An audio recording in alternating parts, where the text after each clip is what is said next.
Sikia kitu kimoja nikwambie. Kuna watu mnahangaika na maombi alafu hayawapi matokeo halisi.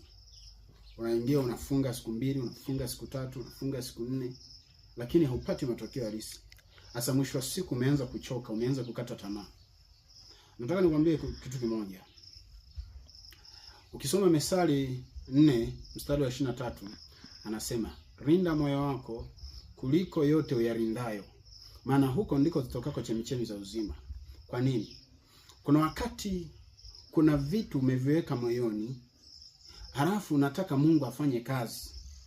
Kwenye moyo huo umeweka vitu, umeweka watu, kuna makosa, kuna watu waishawahi kukukosea, miaka ikapita, lakini mpaka leo bado umeshikilia.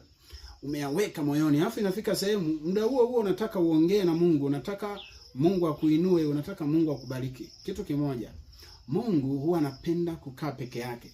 Mungu wetu ni Mungu mwenye wivu.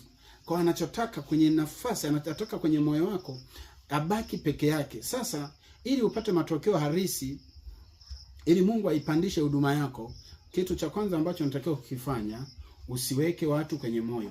Ondoa kila ambacho unaamini kabisa ni kizuizi. Kuna watu walishakutendea makosa, kuna watu walishakukosea bado mpaka leo unasema kwamba nikusamehe lakini sitokusahau. Inatakiwa uwasamehe na usahau.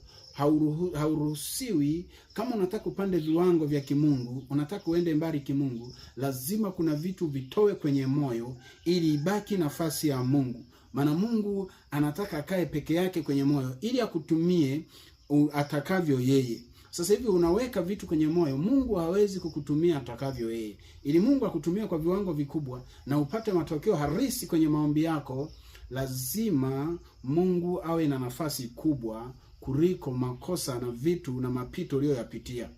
Mweke Mungu awe wa kwanza kwenye maisha yako na sio hao watu waliokukosea. Maana utaweka wangapi kwenye moyo wako? Sikia nikwambie, hauna sababu ya kuwa na adui bila sababu ya msingi. Lakini fungua moyo wako, umweke Mungu ili atengeneze maisha yako na ili akufikishe sehemu ambapo unatakiwa kufika.